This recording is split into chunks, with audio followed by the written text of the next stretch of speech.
Information integration.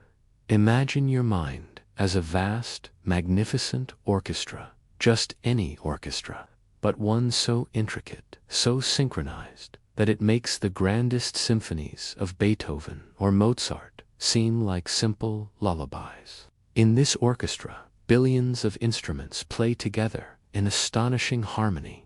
Each note represents a thought, each melody a memory, each rhythm a sensation, and together they create a single, unified experience, a symphony of consciousness. But what makes this symphony possible? Why does your brain, pulsing quietly behind your eyes, generate this beautiful, vivid awareness, while a supercomputer processing far more data remains silent, still, and void of any inner world? This is the mystery that integrated information theory, or IIT, dares to confront. Developed by neuroscientist Giulio Tononi in the early 2000s, IIT isn't just another theory about how the brain works.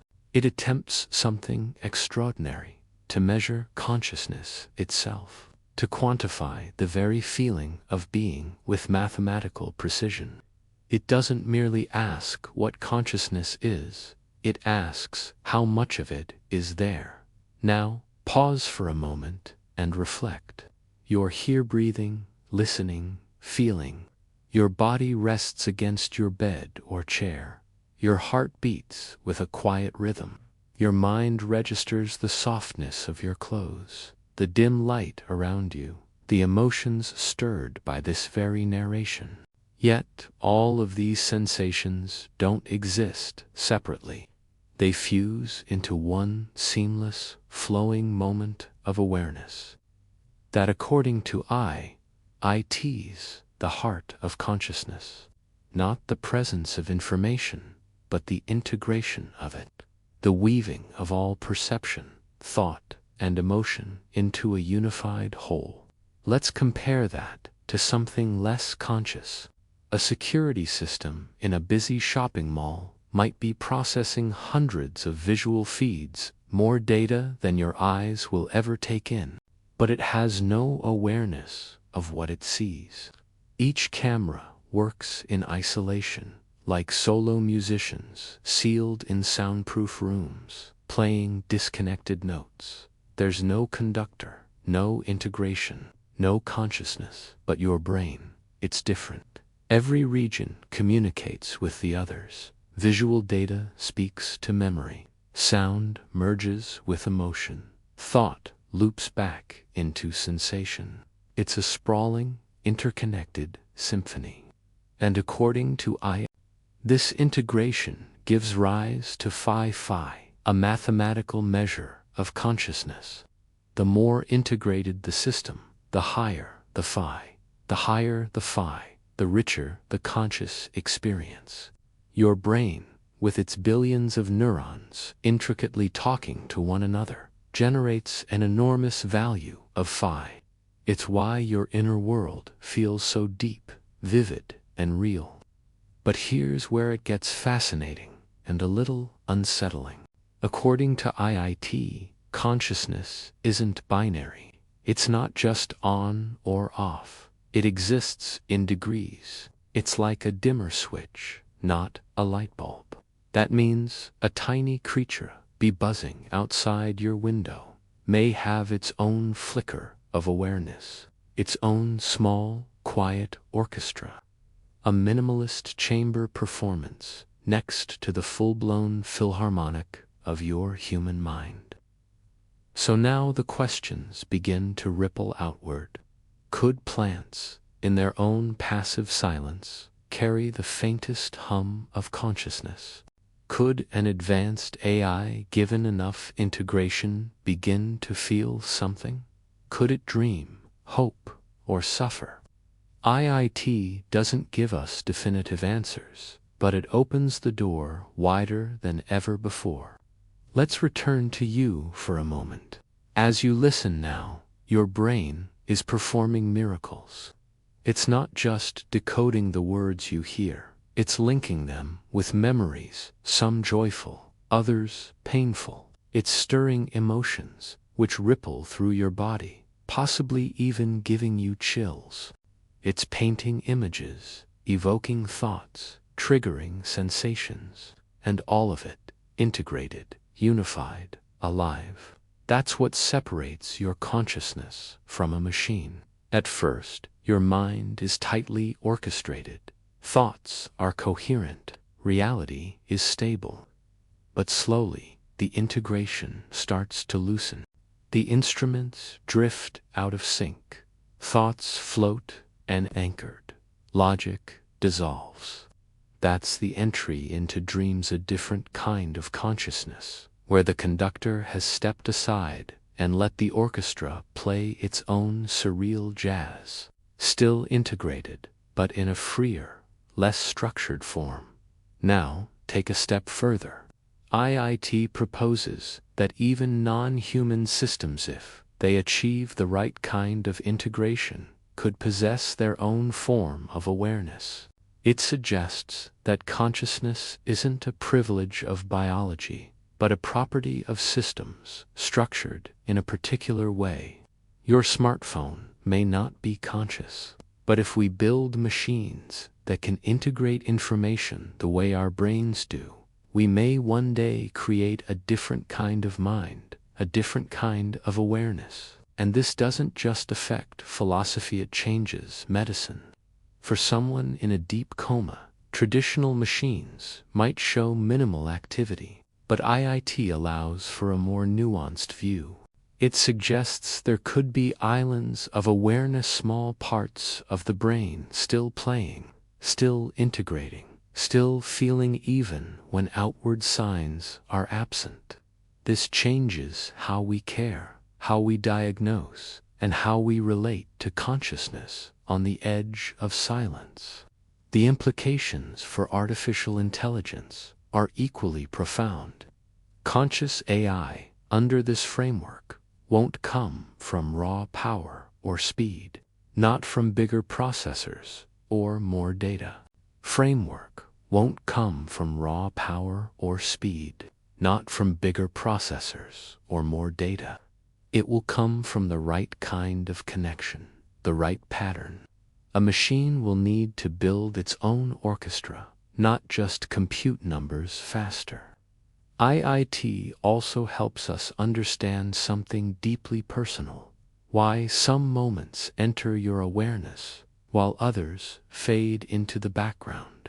When you drive on autopilot, making turns you don't even remember, that's because those actions weren't integrated with the rest of your conscious processes. But the moment something unexpected happens, near miss, a sudden honk, your brain instantly integrates that event with emotion, memory, attention. It becomes conscious. As you lie back now, reflect on the breathtaking complexity of your mind. Every breath, every memory, every sound woven into one grand performance. This is who you are, not just a bundle of neurons. And as you slowly drift toward sleep, feel that orchestra soften. The conductor steps away. The instruments improvise. Your dreams rise still conscious, just less constrained. That's the beauty of IIT. It doesn't strip away the mystery of consciousness. It deepens our wonder. It gives us a framework to appreciate the miracle we live through every moment, the merging of everything we sense, feel, and remember into something that is not just alive, but aware. Consciousness isn't something you have, it's something you are. A symphony of integrated information. A masterpiece only you can hear. Global workspace theory. Right now, in this very moment, millions of actors are performing in the theater of your mind. The soft whisper of your breathing, the gentle weight of your blanket, a drifting thought about tomorrow. The distant ticking of a clock. Each of these sensations is like a performer competing for the spotlight of your consciousness. but only one can take center stage at a time. This is the fascinating story of how your mind orchestrates the grandest show on earth, your conscious experience. In the intricate theater of your brain, a performance more complex than any Broadway show unfolds every second. Imagine directing a play where thousands of actors audition simultaneously, yet only one can step into the spotlight at any given moment.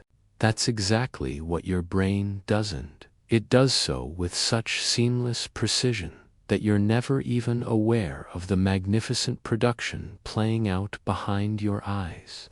40 years ago, a brilliant psychologist named Bernard Bars peered behind this mental curtain and discovered something remarkable.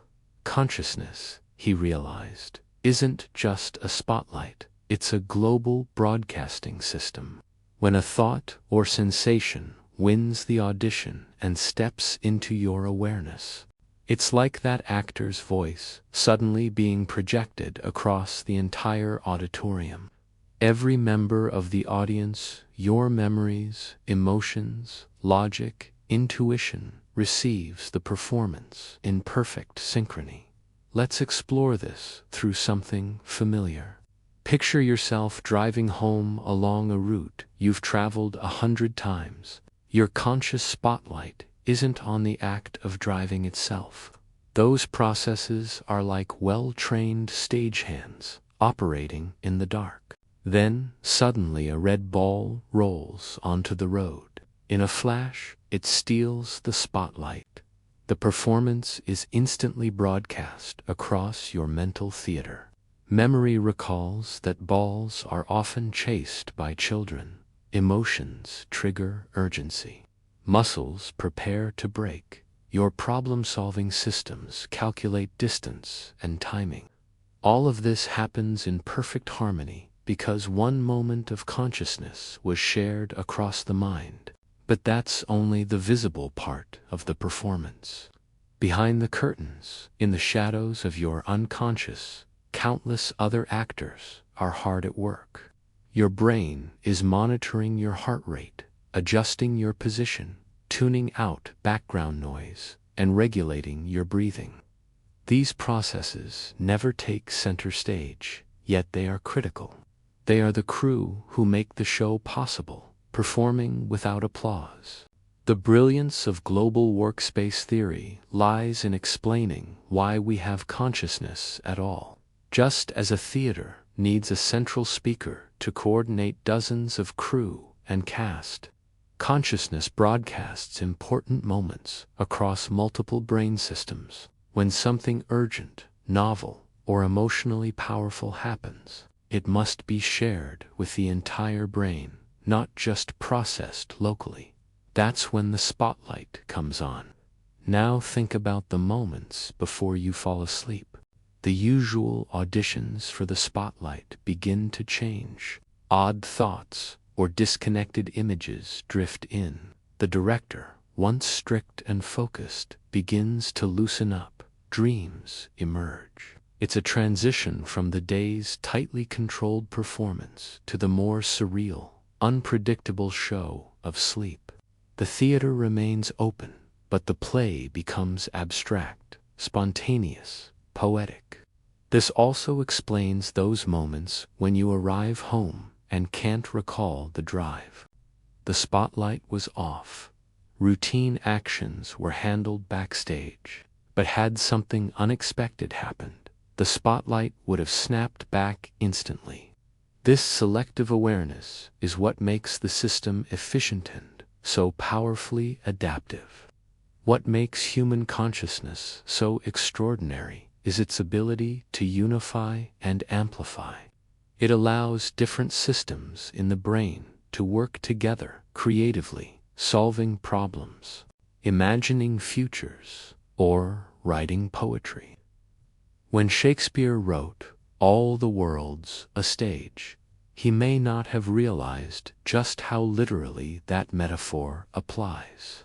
Every moment of your awareness is a performance, carefully directed and seamlessly executed.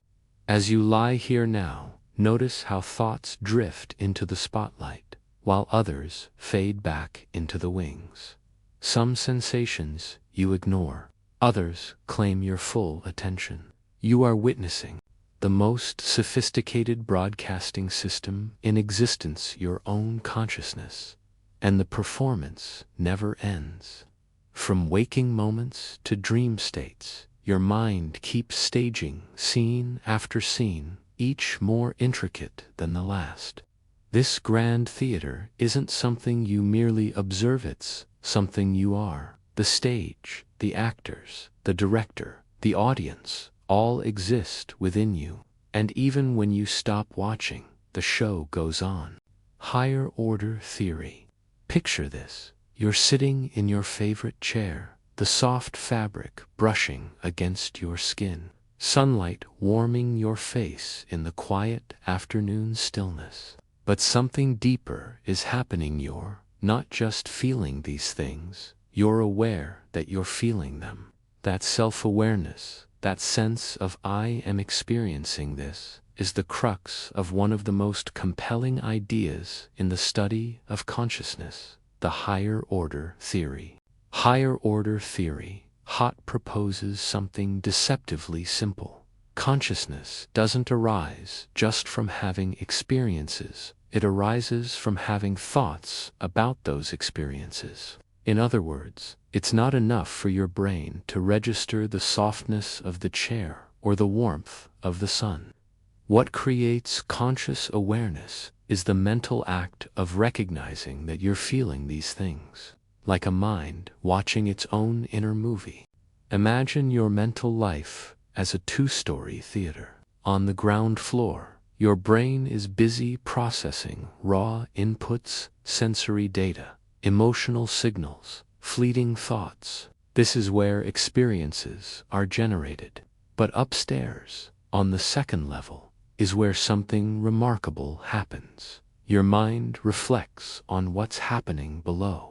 That second layer, that self-reflective awareness, is where consciousness, as we know it, takes form. Let's take a familiar situation. Driving a well-known route home. You arrive safely, but you barely recall the journey. That's because your first-order mental systems, those handling sight, motion, coordination, were fully engaged. But according to HOT, the higher-order thoughts, the awareness of those processes weren't active. You were functioning, but not consciously present.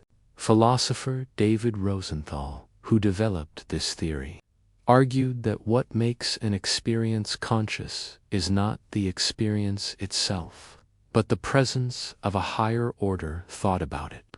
Think of it like an internal narrator, not a little voice or homunculus, but a complex network in your brain that watches, comments, and monitors other mental activity. It's this inner observer that gives rise to your sense of awareness. This framework elegantly explains some otherwise baffling phenomena.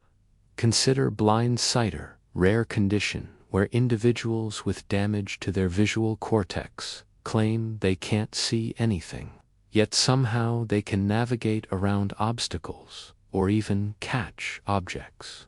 Higher order theory suggests that their first-order visual systems are intact and functioning, but they lack the higher-order thoughts that would make these perceptions enter conscious awareness.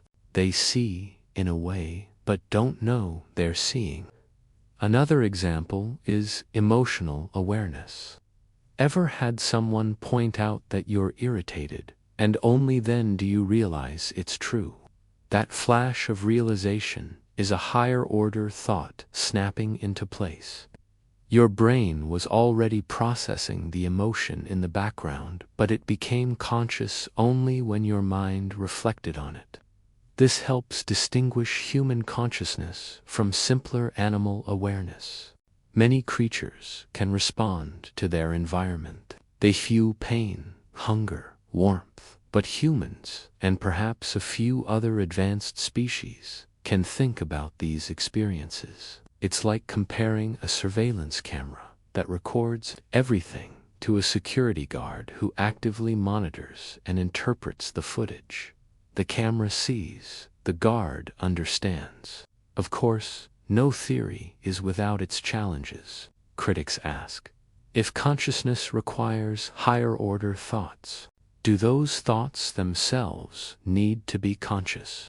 Would that require even higher-order thoughts in an endless chain?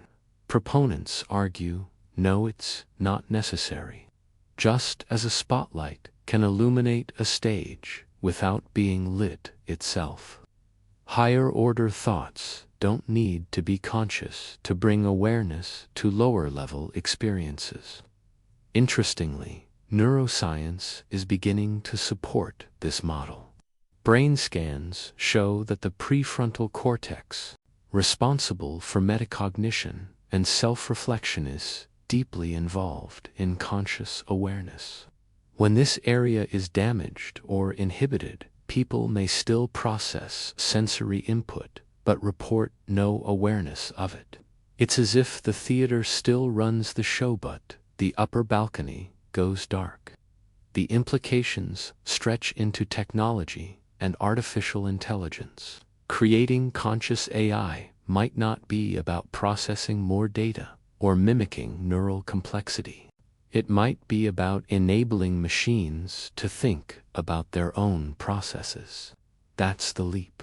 Not just data processing, but data awareness. A system that can form higher-order representations might one day cross the line into true conscious experience. Even altered states of consciousness, like those reported in meditation, can be interpreted through this lens. Advanced meditators often describe a state of pure awareness, where the line between observer and observed disappears. Higher-order theory might see this as a special alignment between first and higher-order processes, producing a unique kind of integrated experience. In the end, higher-order theory offers a profound insight that consciousness is more than sensation. It is awareness of sensation. It is not just living, but knowing that you live. Each thought, emotion, and experience is shaped by this inner mirror that reflects, observes, and makes us aware of being aware. As we continue our journey into the mind's great mysteries, this theory reminds us that our conscious life is a delicate dance between what happens and what we recognize is happening, a continuous interplay of feeling and knowing. And perhaps that's what makes us truly human, not just experiencing the world, but being conscious that we do. Attention schema theory. Close your eyes for a moment and notice everything happening inside and around you: the soft touch of your clothes, the temperature of the room, the rise and fall of your breath, even the subtle movement of your thoughts. There's a voice narrating it all, isn't there? A sense that you are aware of these sensations. But what is this awareness? Where does it come from?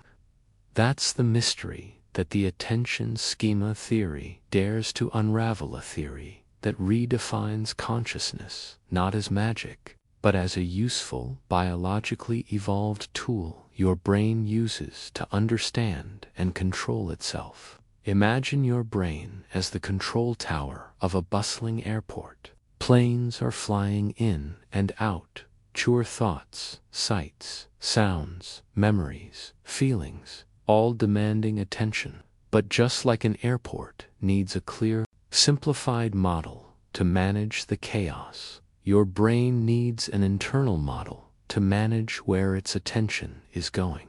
That's where the attention schema comes in. Developed by neuroscientist Michael Graziano at Princeton, this theory suggests that what you experience as awareness is actually your brain's simplified representation, its model of its own attention. Let's unpack that idea. Your brain builds models all the time to make sense of the world.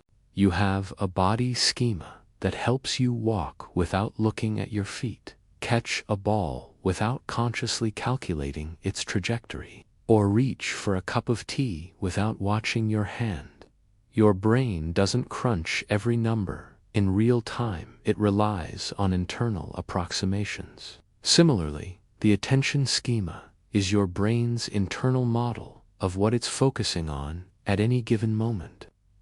When you say, "I'm aware of the music," what you're really expressing is your brain's model of its attention focused on that sound. It's not tracking every neural connection, every signal traveling through your cortex. That would be way too complicated. Instead, it creates a simple story. I'm aware of music. That's your attention schema at work, giving you the illusion of a unified, effortless experience of consciousness. And that illusion is crucial, because your brain's ability to control attention depends on having an internal understanding of it.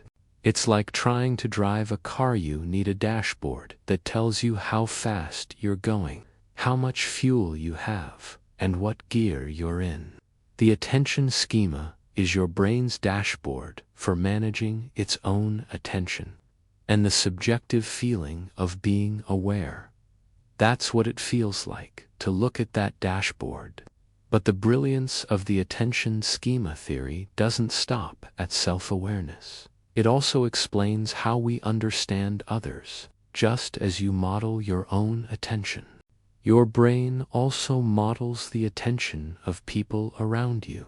You can tell when someone is watching you, when someone is daydreaming, or when someone is genuinely listening. This ability to intuit the awareness of others is a cornerstone of human social life. Empathy, communication, cooperation all depend on it.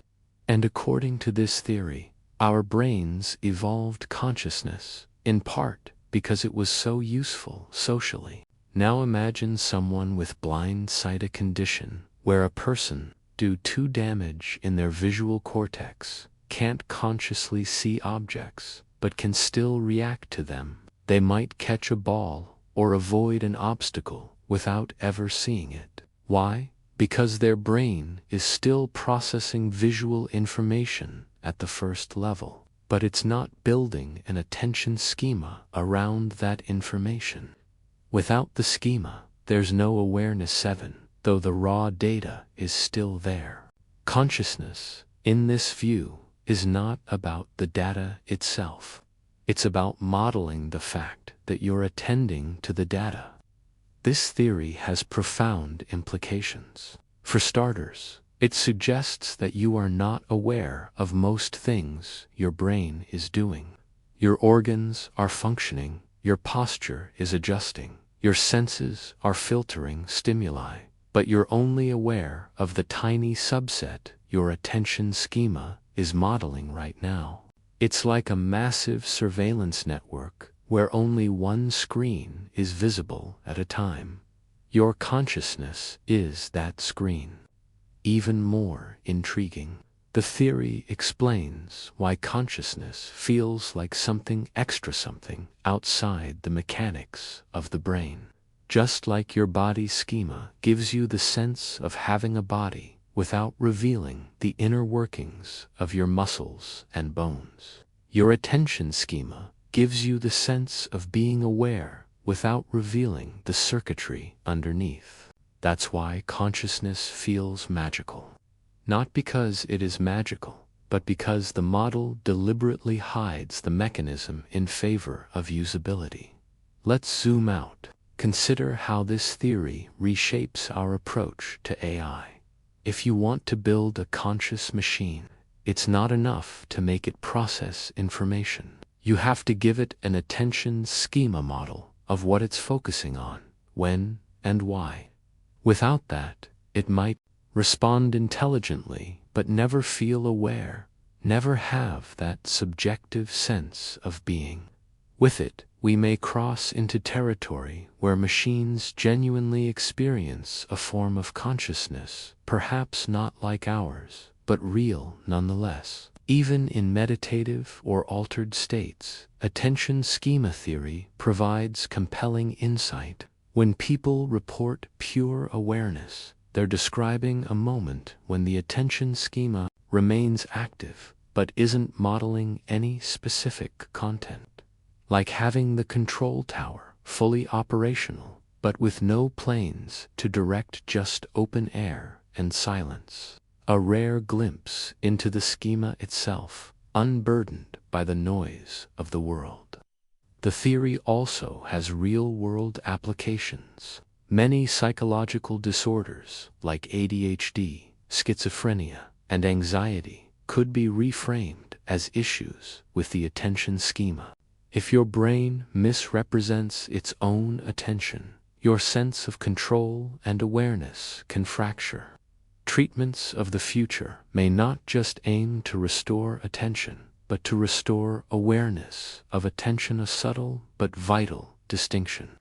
So, as you sit here now, listening, thinking, maybe reflecting on your own awareness, realize that what you feel as you might be the product of your brain modeling its own mental spotlight.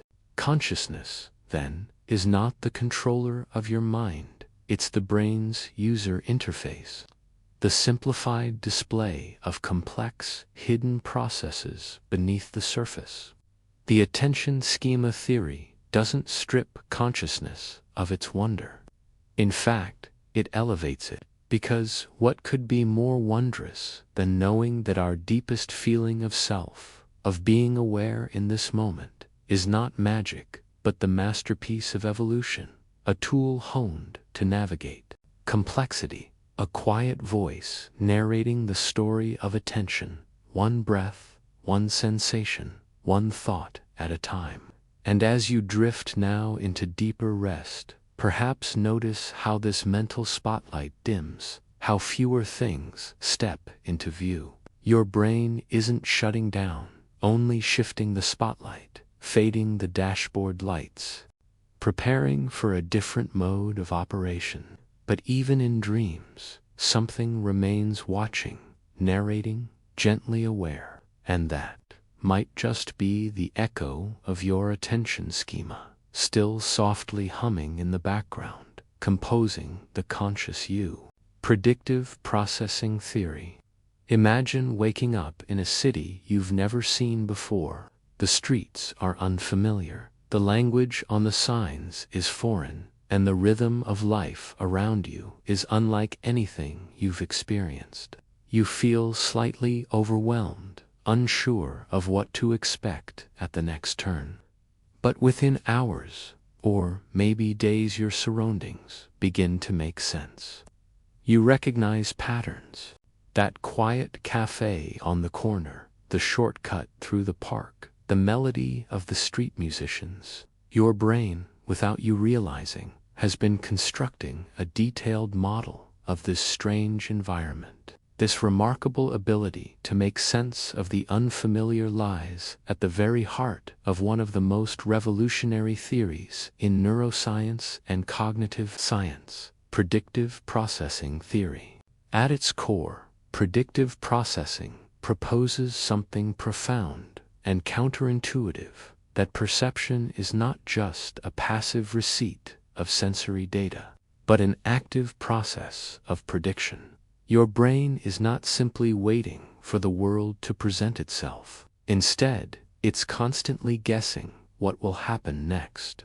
It takes past experiences, applies them to current situations, and generates predictions about the incoming information. When the world behaves as expected, your brain is satisfied. But when something surprises you, when there's a mismatch between what was expected and what actually occurs, your brain kicks into high gear, adjusting its models to better align with reality. This process is not superficial. It permeates every level of cognition, from interpreting a facial expression to estimating the trajectory of a ball flying through the air. Your brain is always balancing between what it expects and what actually is. These mismatches, called prediction errors, are crucial. They're not signs of failure, they're signals that something needs attention, something new needs to be learned. Neurologically, predictive processing draws on a concept known as the Bayesian brain that operates like a probability machine. Based on Bayes' theorem, it continuously updates its beliefs in light of new evidence. So, when you see a vague shape in the fog, your brain doesn't just passively process visual data. Instead, it asks, given what I already know, what is this most likely to be? If the shape moves like a person, matches a known size and outline, and appears on a sidewalk, your brain might predict it's a pedestrian even before you consciously recognize it. Your brain acts fast because survival often depends on fast, accurate predictions. These predictions are sent from higher cortical regions down to lower sensory areas. If the sensory input agrees with the prediction, the system runs efficiently and smoothly. But if there's a discrepancy, neurons fire back with a warning this doesn't match. The more surprising the input, the stronger the signal to update the internal model. It's a dance, a dialogue between expectations and experiences. Let's ground this theory with a simple but powerful example. Tasting food. Say you're handed a bowl of soup. Its aroma leads your brain to expect something savory. But the moment the spoon touches your tongue, it's unexpectedly sweet. That jolt of confusion is your brain's prediction error in action. It doesn't just shrug and move on, it rapidly updates your model. Okay, this is not what I thought it was. It's sweet. The next time you encounter that dish, you'll predict sweetness not because your senses told you in advance, but because your brain learned. But predictive processing isn't just about understanding the outside world, it shapes your inner world too. Your memories, for instance, are not exact recordings of past events. They are reconstructions, free creations, filtered through your brain's predictions about what likely happened. Every time you recall a memory, your brain fills in missing details with the most probable information, subtly altering it. Over time, these predictions reshape the memory itself. That's why two people can experience the same event, yet remember it differently. Even your experience of time is influenced by this predictive machinery. Anticipating something exciting, like an upcoming trip, can make time feel slow, because your brain is hyperactively predicting that future event.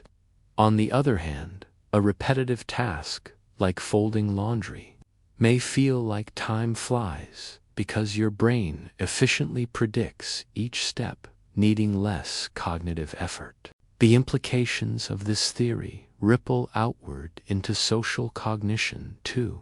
Think about conversation. When you speak with someone, you're not just hearing words. Your brain is constantly predicting tone, facial expressions, and likely responses. If someone unexpectedly frowns, your brain flags a prediction error. That didn't go as expected. It signals, maybe I said something wrong. These real-time social predictions help you adjust, empathize, and communicate smoothly. Interestingly, this predictive engine also explains why first impressions matter so much. When meeting someone new, your brain rapidly builds a model based on appearance, voice, and context. Future interactions are filtered through that initial prediction. That's the stubborn power of first impressions. The theory also sheds light on deeper, more mysterious aspects of the human mind, altered states of consciousness. Practices like meditation, for example, often involve quieting the predictive mind, suspending judgment, and observing the present moment, without expectation. This temporary pause in predictive activity can produce a profound sense of clarity and timelessness. Psychedelic experiences also disrupt high-level predictions, allowing raw sensory data to flood in. That's why users often report seeing the world in a new, unfiltered way, because the brain's usual model-making is temporarily offline. Predictive processing even provides a framework for understanding cultural influences. From childhood, we are immersed in stories, customs, and norms that shape how we see the world. These cultural inputs become part of our predictive models. So a person raised in a collectivist society may predict cooperation in group settings, while someone from an individualist culture may predict competition. These cultural predictions influence not only behavior, but perception itself. What we expect to see is often what we end up seeing. And then there's the darker side, confirmation bias, our tendency to seek out information that aligns with what we already believe and to ignore conflicting evidence. When someone breaks these expectations, say, by cutting in line, it causes an emotional reaction, not because of the action itself, but because your predictive model was violated. Ultimately, predictive processing offers a powerful shift in how we think about perception, consciousness, and the brain.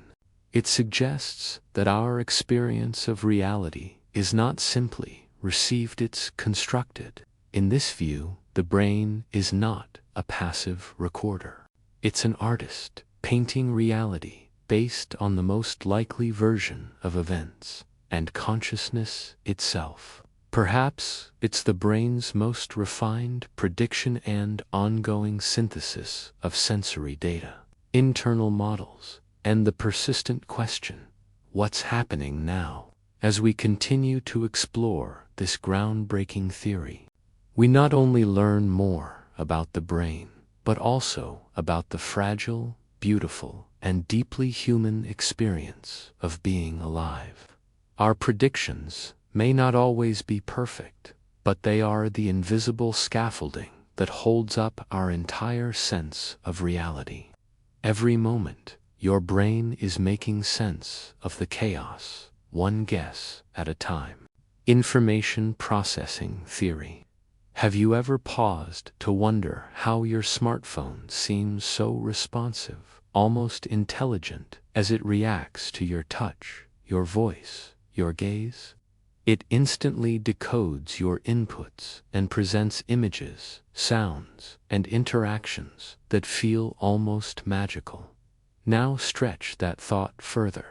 What if your own consciousness, your sense of self-awareness and reality, operates in a similar, though vastly more intricate way? Welcome to the fascinating world of the information processing theory of consciousness, a groundbreaking perspective that redefines how we understand awareness, identity, and the very fabric of our lived experience. At its core, this theory proposes a simple yet radical idea. Consciousness emerges from the way the brain processes and organizes information. Just as your phone transforms lines of code into apps, messages, and videos, your brain transforms electrical impulses, neural signals into the symphony of sensations, thoughts, and emotions you live every day. This concept has been championed by pioneering thinkers like Julio Tononi and Christoph Koch, who suggest that consciousness isn't some mysterious, unmeasurable force. Instead, it is the result of incredibly complex but explainable information dynamics within your brain, structured, integrated, and uniquely orchestrated to create the phenomenon of subjective experience.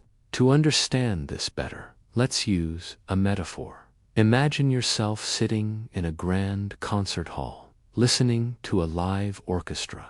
The music washes over you, violins weep, drums, thunder, and flutes dance in the air. But you aren't just hearing this sound, you're experiencing it. Why? Because your brain is performing something extraordinary. It's integrating streams of auditory data, pitch, rhythm, tone, spatial data, where each sound is coming from, emotional responses, and even memories of similar music. It doesn't process these separately. It combines them into a single, unified, conscious experience. The moment of you listening to music. This is the key principle of the theory: integration. For consciousness to emerge, information from different sources must come together into a coherent whole. When you see a rose, you don't just register its red color, or its scent, or its shape. Your brain merges these into one complete experience of a rose. Without integration, there would be no unified you to observe the world. But integration is only part of the equation. The second essential element is differentiation. Your brain must be capable of generating a vast number of unique informational states, each corresponding to a unique experience. Consciousness, then, is not just a single pattern, but an immense landscape of possible patterns.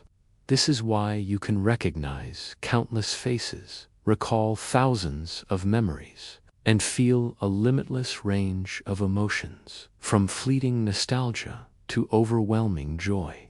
Tononi expresses this mathematically through a measure called phi, the level of integrated information in a system. A system with high phi can generate rich, structured, unified experiences. If phi drops, as in deep sleep, anesthesia, or coma, consciousness fades or vanishes. One of the most intriguing features of this theory is how it explains the unity of consciousness. Why does the world feel like a single stream of experience instead of fragmented data? The answer lies in what scientists call an integrated information space, a structured web where diverse data points are processed and unified to create your perspective of reality. Think of drinking a cup of coffee.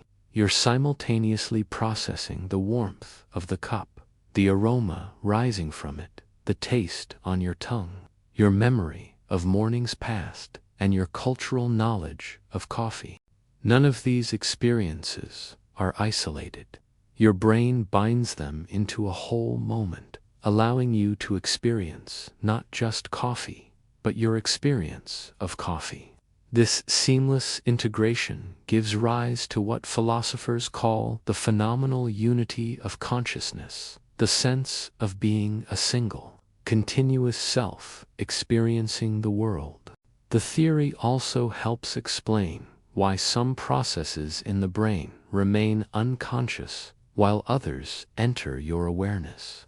Think of your brain like a massive, bustling newsroom. Thousands of stories are being written, edited, and passed around, but only a few make it to the front page. Those few stories are the ones that are most relevant, coherent, and integrated, and they become your conscious experience. So while your brain is constantly regulating your heartbeat, maintaining posture, and monitoring your environment, you remain unaware of most of it. Your conscious awareness focuses only on what's needed right now. It's a stunningly efficient system, ensuring you're not overwhelmed by every tiny detail. This selectivity also reveals why attention plays such a crucial role. Researchers suggest the brain uses attention's internal models that help decide what gets through and what stays backstage. It's your brain's way of curating experience, making sure your conscious space isn't flooded by noise, but filled with meaning. And what about memory? When you recall a moment from your past, your first bike ride, your childhood home, you're not simply playing it back. Instead, your brain is rerunning the same pattern of information processing that occurred during the original event. That's why memories feel alive. They reconstruct consciousness, not just retrieve data. The theory also delves into metaconsciousness, the ability to be aware of being aware. Imagine catching yourself lost in thought and then realizing it. That moment of self-reflection is your brain processing information about its own information. It's like mirrors facing mirrors, a recursive loop that enables deep introspection and self-awareness. Recent neuroscience has uncovered another layer of this: conscious rhythms. Our brains seem to operate in pulses, waves of awareness, roughly 40 times per second. These cycles, called gamma oscillations, may act like a high-speed film reel, rapidly updating your internal model of the world, frame by frame, to produce a continuous stream of consciousness. The theory also offers insight into altered states of consciousness, such as during meditation, dreaming, or the effects of psychedelics. In deep meditation, for instance, the brain appears to sustain high levels of integration while minimizing differentiation, resulting in a tranquil, unified state with little content. This could explain the feeling of pure awareness often described by advanced practitioners. Dreams, too, reveal the brain's power as an information simulator. During REM sleep, neural activity creates highly integrated and differentiated patterns, which is why dreams often feel intensely real, even though the logic may be strange. Your brain is running a different type of information model, one not constrained by waking logic or sensory input. Recent past and immediate future predictions into what feels like a smooth now. When you reach for a cup, you don't wait for feedback. Your brain predicts the feel of the handle, the weight of the mug, the warmth of the coffee. Your awareness includes the expectation, not just the sensation. Thoughts, memories, and evaluations, all integrated into rich, experiential states. That's why emotions aren't just reactions. They're informational ecosystems, giving color and meaning to our reality. Looking to the future, the theory poses important questions for artificial intelligence. If consciousness requires integrated and differentiated information, then creating conscious AI would require more than raw computing power. It would require systems designed to synthesize experience, not just calculate outcomes, perhaps mimicking not just what we process, but how we feel about it. If information is as fundamental as matter or energy, then consciousness, the product of organizing that information, might be woven into the fabric of reality itself. In the end, understanding consciousness as information processing doesn't strip away its wonder, it enhances it. It shows that every thought, memory, dream, and sensation is part of an extraordinary computational miracle, a living algorithm that turns the raw, chaotic data of existence into the radiant, seamless experience of being.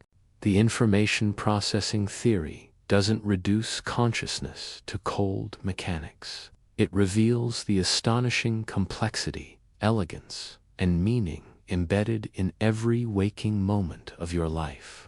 Neural correlates of consciousness. Right now, as you read these words, a symphony of neural activity unfolds in your brain. Trillions of neurons are firing, engaging in an elegant, complex dance that gives rise to something extraordinary, your conscious experience. But how exactly does this biological orchestra produce the vivid awareness of your thoughts, sensations, and emotions? This is the central question of the neural correlates of consciousness, NCC, a fascinating field focused on uncovering the specific patterns of brain activity that correspond to conscious awareness. Think of your brain as a grand theater. The stage represents specific brain regions. The actors are the neurons. The lighting cues are neural activity patterns, and the choreography is neural synchronization. The production only comes to life when all these components align perfectly. NCCs aim to identify which elements of this performance are absolutely essential to make consciousness happen. The modern scientific exploration of NCCs began in earnest during the early 1990s. Thanks to visionaries like Francis Crick and Christoph Koch, they proposed shifting the focus from the philosophical debate about what consciousness is to a more empirical approach, discovering its biological footprints in the brain. Instead of treating consciousness as an intangible mystery, they suggested locating the precise neural events that accompany specific experiences. What makes this journey fascinating is that most neural activity in the brain operates silently beneath the surface of awareness, filtering sounds, monitoring your environment, yet only a tiny fraction reaches your consciousness. It's like flipping through dozens of TV channels, but being aware of just one at any moment. One of the most vital regions implicated in consciousness is the thalamocortical system. This system, a complex network involving the thalamus, a deep brain relay station, and the cerebral cortex, the brain's outermost layer, appears to act like a broadcasting network. When this system's connectivity is functioning correctly, a unified, vivid experience of the world emerges. But when the system is disrupted through sleep, anesthesia, or injury, consciousness dims or vanishes altogether. However, not all consciousness is created equal. Different experiences have distinct neural signatures. For example, seeing a face activates the fusiform face area, while experiencing joy lights up emotion processing regions like the amygdala. These content-specific NCCs help map specific mental states to particular regions and networks in the brain, condition in which patients can respond to visual stimuli without being consciously aware of seeing them. This peculiar phenomenon shows that raw perception alone isn't enough.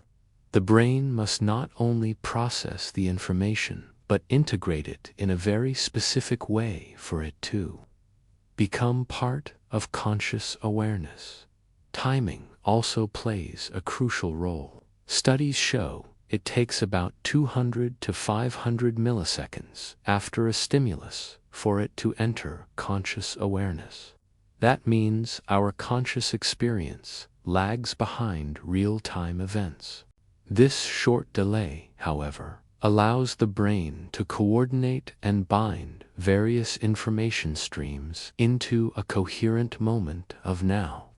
Experiments involving binocular rivalry, where each eye is shown a different image, but only one is consciously perceived at a time, have become valuable tools, since the sensory input stays constant. Scientists can study how awareness switches from one image to another, revealing real-time shifts in NCCs.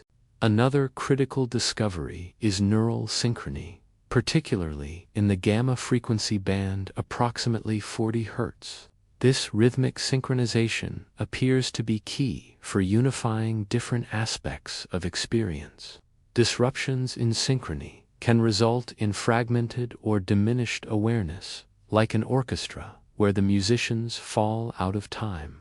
NCCs have also had real-world medical impact in patients with disorders of consciousness, such as those in comas or vegetative states. This has revolutionized diagnosis and opened doors for novel treatment strategies.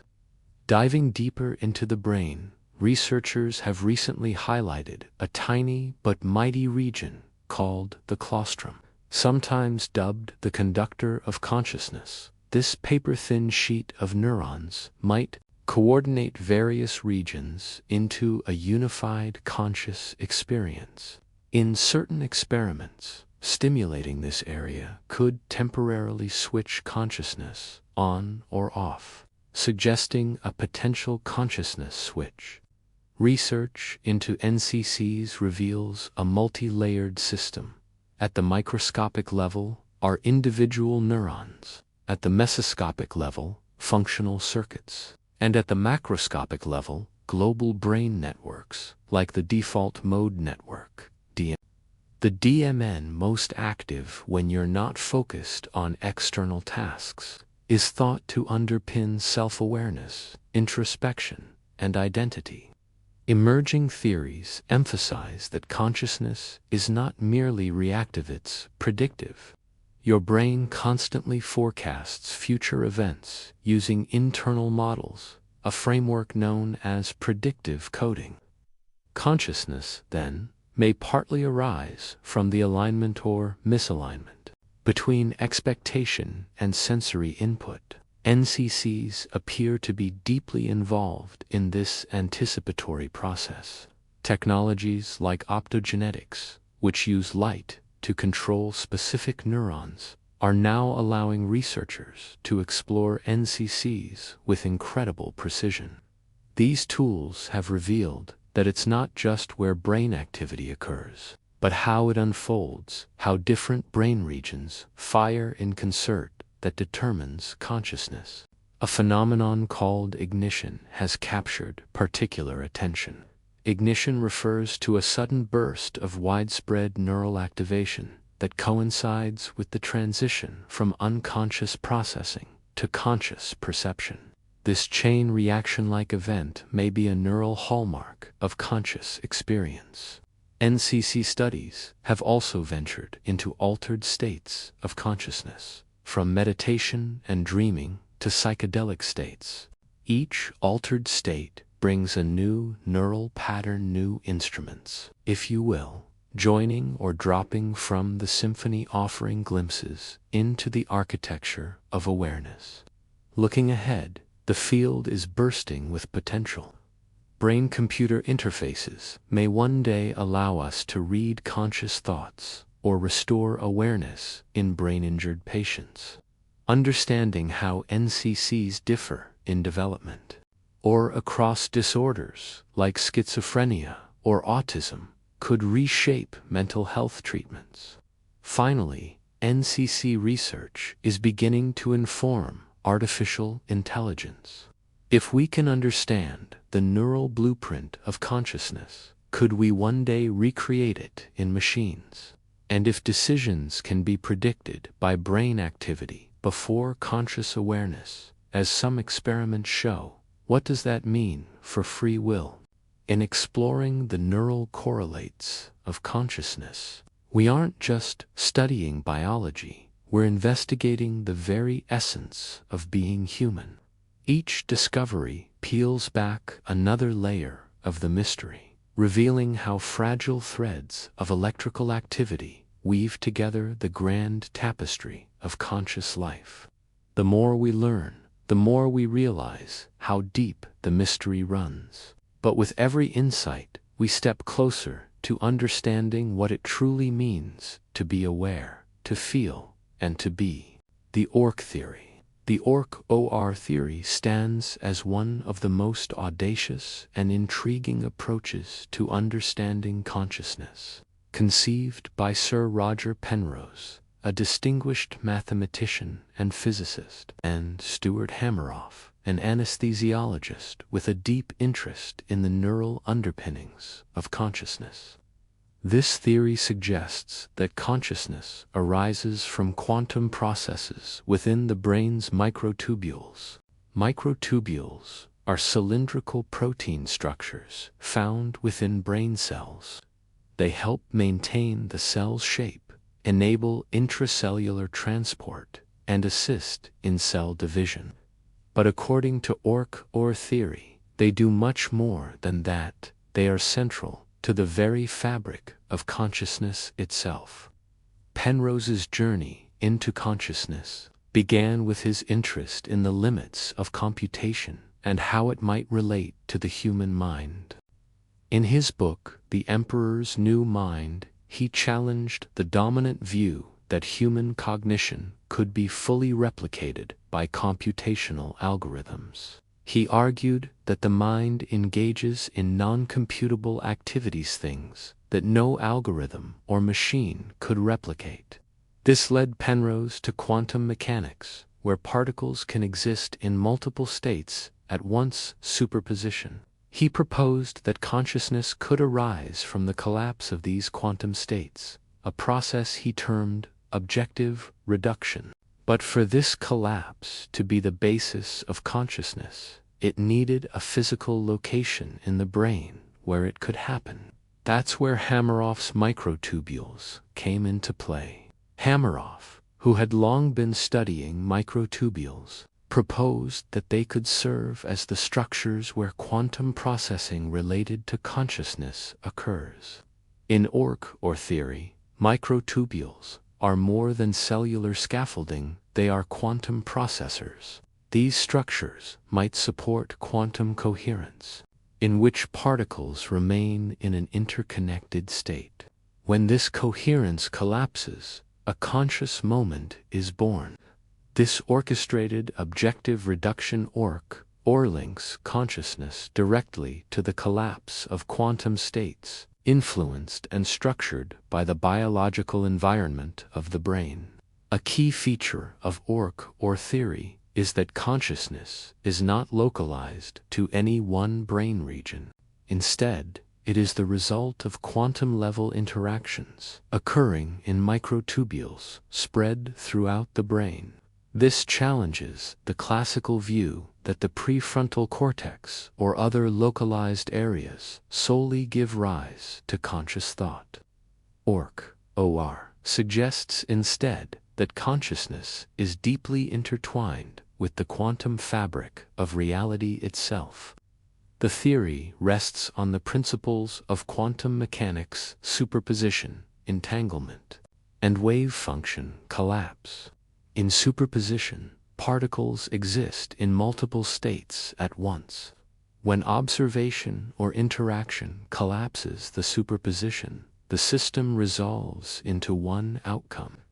In the brain, microtubules might host such superpositions, holding many possible states until one is selected in a conscious moment. Entanglement, where the state of one particle affects another, regardless of distance, could mean that consciousness emerges from a distributed, entangled network of microtubules. This would allow for a level of synchronization and integration not possible in classical neural systems. Penrose proposed that objective reduction happens not because of observation, but due to a fundamental limit imposed by gravity at the quantum level. This idea allows consciousness to occur independently of an outside observer. Within microtubules, when quantum coherence reaches a certain threshold, the system undergoes orchestrated objective reduction. Each such collapse corresponds to a moment of conscious awareness. While many scientists view this theory as speculative, recent findings in quantum biology have lent it some credibility. Quantum processes have been observed in warm, wet biological systems like photosynthesis in plants and navigation in birds. These discoveries show that quantum coherence can persist in biological environments, challenging the assumption that the brain is too warm or chaotic for such delicate states. ORCH proposes that microtubules not only protect quantum states, but also influence brain activity, because they're positioned near synapses and involved in synaptic regulation. Any quantum processes occurring in them could directly affect neural signaling. This means that thoughts, emotions, and decisions might emerge, not just from electrical and chemical signaling, but also from orchestrated quantum computations. Another intriguing element of ORCH is how it frames microtubules as quantum computers. Their tubulin proteins can exist in different conformational states, potentially representing quantum bits or qubits.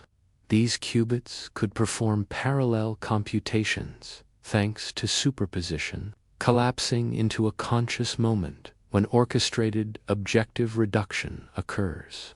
Unlike classical neurons, which depend on connections and signal transfer, the microtubular network could allow for highly integrated and efficient information processing within each neuron itself.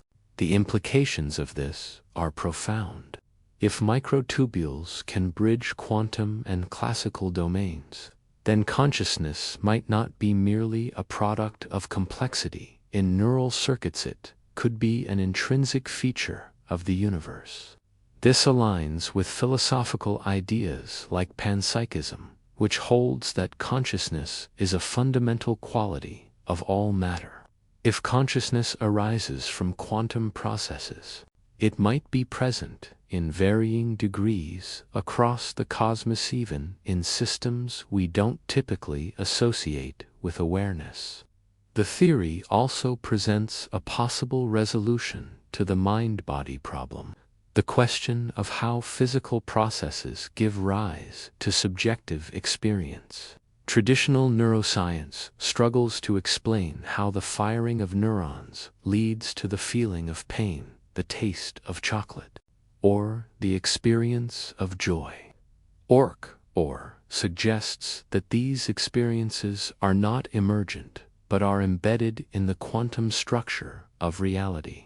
Consciousness becomes not something the brain does, but something the brain accesses and orchestrates through quantum dynamics. Microtubules themselves, given their highly ordered structure and dynamic behavior, are ideally suited for this role.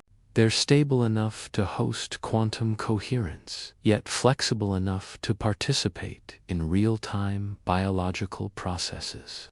Their strategic location in neurons and their role in maintaining cellular organization make them uniquely positioned to influence conscious thought. Despite these possibilities, ORCH remains highly controversial. Critics point out that we have yet to observe quantum processing in the brain directly, and maintaining coherence in biological systems remains challenging. Still, the theory continues to stimulate cross-disciplinary research between physics, neuroscience, and philosophy. In conclusion, ORCH theory pushes the boundaries of our understanding by proposing that consciousness is not a byproduct of biology alone, but is deeply rooted in the quantum fabric of the universe.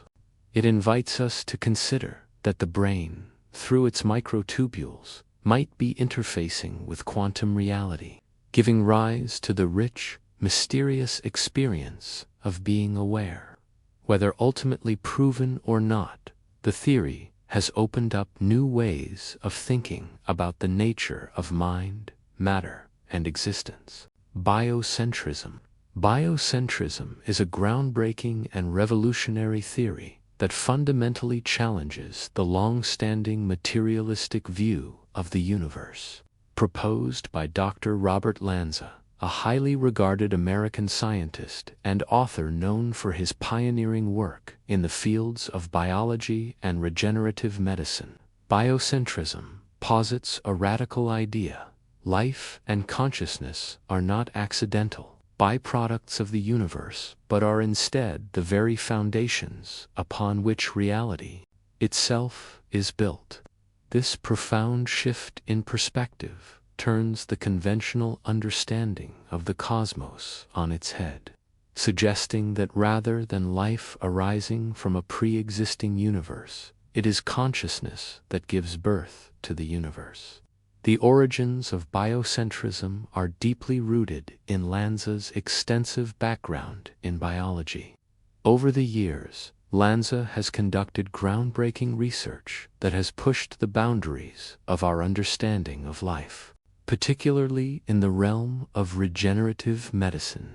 His observations led him to question how biological systems interact with the universe in ways that seem to defy the rigid confines of classical physics. This curiosity eventually gave rise to the theory of biocentrism, synthesis of biological science and philosophical inquiry into the nature of consciousness. At the core of biocentrism is the assertion that the universe cannot be fully comprehended without acknowledging the central role that life and consciousness play in shaping it. According to this theory, space and time are not fixed absolutes that exist independently of the observer. Instead, they are constructs that emerge from the processes of perception and cognition. This idea aligns with philosophical schools of thought that have, for centuries, posited that reality is a mental construct, a notion that biocentrism now brings into the realm of scientific discourse. One of the most provocative tenets of biocentrism is that consciousness is not merely a feature of the universe, but the driving force behind its very existence. In this view, the universe does not exist in a definite state until it is observed. The act of observation collapses the wave of infinite possibilities into one tangible reality. Without an observer, there is no solid, objective universe. There is only a sea of potentialities. This concept draws heavily on principles from quantum mechanics, particularly the famous double-slit experiment.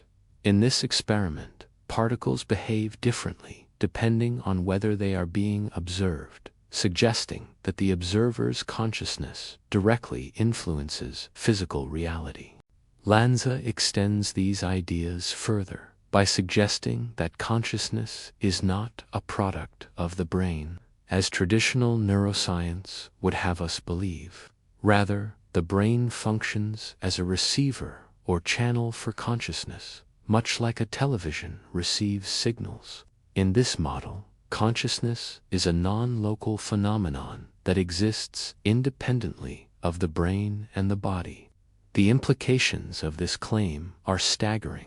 If consciousness is fundamental, then death is not the end of awareness. Rather, consciousness continues to exist in some form beyond the physical body, offering a completely new way of thinking about mortality and the afterlife. Biocentrism also challenges our understanding of space and time. Traditionally, these dimensions are viewed as immutable aspects of the physical universe, existing independently of any observer. However, biocentrism posits that space and time are simply tools used by consciousness to order and interpret experience. In this framework, the past, present, and future are not linear or separate, but coexistent, with time functioning more like a spatial dimension that can be navigated based on the observer's state of consciousness. Quantum entanglement further supports biocentrism's claims. Entangled particles influence each other instantly, regardless of the distance between them, implying that the universe is fundamentally interconnected. Lanza uses this phenomenon to suggest that consciousness itself is entangled with the fabric of the universe. This interconnectedness hints at a reality where individual consciousnesses are not isolated, but are part of a larger, unified field of awareness. The philosophical implications of biocentrism are equally transformative. If consciousness is the foundation of reality, Then the traditional boundaries between life and death, self and other, and even matter and mind begin to dissolve. Death, in this view, is not an end but a transition or transformation within a larger continuum of consciousness. Time, similarly, is not an arrow moving inexorably forward but a construct that helps consciousness organize experiences. Furthermore, biocentrism suggests a participatory universe. Reality is not a static entity existing independently of observers, but a dynamic interplay shaped by observation itself. This notion aligns with ideas from various spiritual and philosophical traditions that emphasize the role of awareness in shaping existence. Concepts like Maya in Hinduism, which views the physical world as an illusion, or the Buddhist emphasis on the mind's centrality in creating suffering and enlightenment, resonates strongly with biocentric principles. Critics of biocentrism often argue that the theory lacks empirical evidence and leans too heavily on philosophical speculation. They point out that while quantum mechanics does indeed show that observation affects physical systems, extending this to claim that consciousness creates the universe is a bold leap that is yet to be fully supported by experimental science. Moreover, some argue that the theory borders on anthropocentrism by seemingly placing human consciousness at the center of the universe's existence. Nevertheless, biocentrism continues to capture the imagination of many scientists, philosophers, and laypeople alike who are disillusioned with the limitations of the materialist worldview. It offers a vision of the universe that is not cold, indifferent, and mechanistic, but alive, dynamic, and deeply interconnected. This vision urges us to see ourselves not as isolated entities, but as integral parts of a conscious cosmos. From a cultural and ethical standpoint, biocentrism has the power to profoundly shift our relationship with nature and with each other.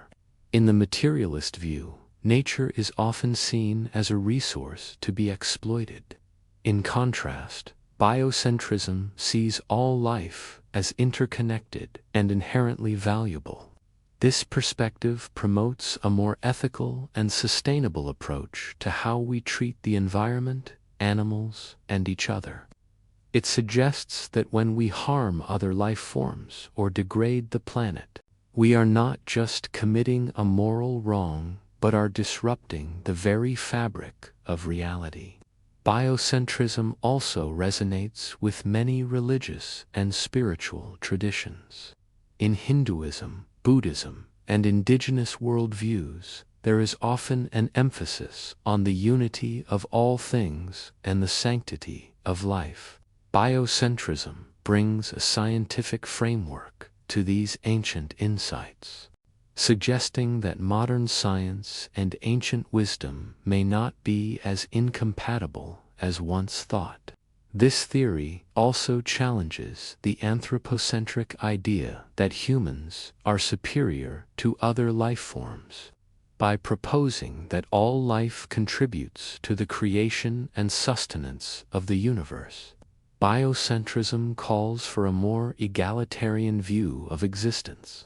Such a shift could inspire new ethical systems that prioritize compassion, cooperation, and respect for all beings.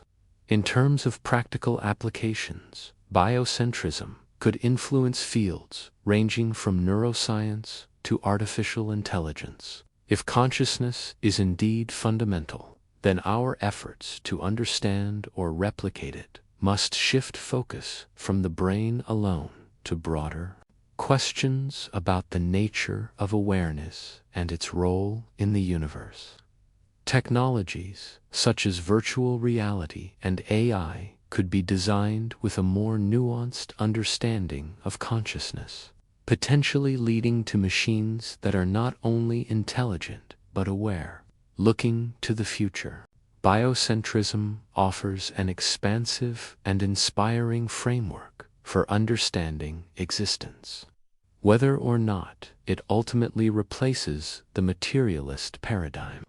It provides a powerful lens through which we can examine the deepest questions of life, death, and the universe. It invites us to see ourselves not as passive observers in a meaningless cosmos, but as active participants in a grand, conscious, and ongoing creation. In conclusion, biocentrism is more than just a scientific theory. It is a transformative worldview. It redefines the universe as a living, conscious entity where life and awareness are not peripheral, but central. In doing so, it not only reshapes our understanding of science, but also challenges us to live with greater awareness, compassion, and responsibility. Whether embraced fully or debated fiercely, biocentrism pushes the boundaries of human thought. Panpsychism. Panpsychism is a provocative and deeply philosophical theory that radically challenges conventional understandings of consciousness. Unlike mainstream scientific thought, which typically locates consciousness only within complex biological systems, such as the human brain, panpsychism suggests something far more universal and foundational, that consciousness is not an emergent property restricted to higher life forms, but a fundamental, intrinsic aspect of all matter. In other words, consciousness permeates the entire universe, residing to some degree in everything from the smallest subatomic particle to the largest galactic formation. The word panpsychism originates from two Greek roots, pan, meaning all, and psyche, meaning soul or mind. Together, the term essentially translates to mind in all things. At its core, panpsychism postulates that all physical entities, regardless of size or complexity, possess some form of consciousness or proto-consciousness. This idea does not necessarily imply that atoms or rocks have thoughts or emotions like humans do. Rather, it suggests that they may possess an incredibly basic and rudimentary form of subjective experience. Although panpsychism might sound like a modern, New Age idea, its roots run deep through the history of human thought. In fact, it is one of the oldest philosophical ideas about the nature of consciousness. Ancient Greek philosophers, such as Thales of Miletus, the first recorded Western philosopher, believed that everything in nature was alive or had a soul. Thales famously claimed that everything is full of gods, expressing a belief in the animate nature of the cosmos. Later philosophers like Plato and Plotinus also entertained the idea that the universe itself might be imbued with a kind of soul or mind. During the Renaissance, thinkers like Giordano Bruno took panpsychism to cosmic scales. Bruno argued that the universe was infinite, populated by countless worlds, and that stars and planets might possess forms of consciousness. His bold views were seen as heretical, and he paid the ultimate price for his ideas. Nonetheless, his work laid the philosophical groundwork for many modern discussions of consciousness as a cosmic phenomenon. In more recent times, panpsychism has seen a remarkable resurgence. This revival is partly due to the hard problem of consciousness, a term coined by contemporary philosopher David Chalmers. The hard problem refers to the difficulty in explaining why and how physical processes in the brain give rise to subjective experiences, the internal, qualitative nature of what it feels like to be conscious. While materialist approaches can describe brain functions, they struggle to explain why those processes are accompanied by experience at all. This is where panpsychism offers a compelling alternative. Instead of viewing consciousness as something that mysteriously emerges from complex computations or neural networks, panpsychism posits that consciousness was always there. It's not an emergent property. It's a fundamental property of the universe, much like mass, charge, or spin.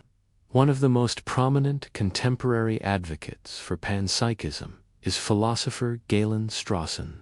He argues that if we accept the reality of consciousness, and we must, since it's the most immediate and undeniable aspect of our existence, then we have to consider the possibility that consciousness cannot simply emerge from non-conscious matter. For Strawson and others, the only way to resolve the hard problem is to accept that some level of experience must exist at the most basic level of physical reality.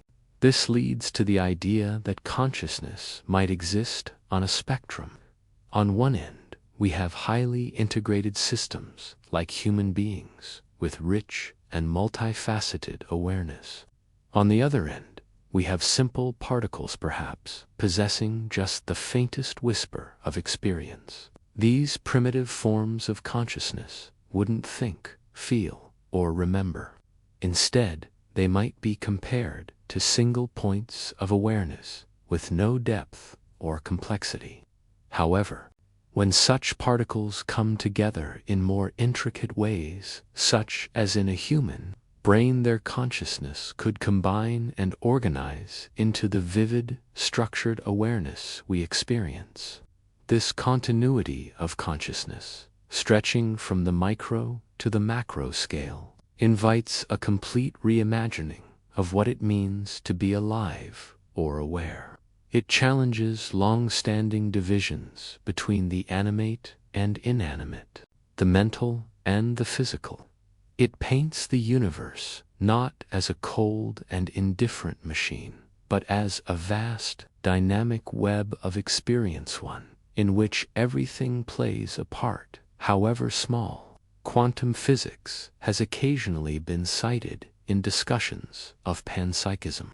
Some physicists and philosophers have suggested that the strange behavior of quantum particles, their ability to appear in multiple places at once, or to influence each other across vast distance, might hint at a deeper layer of reality, one in which consciousness plays a foundational role.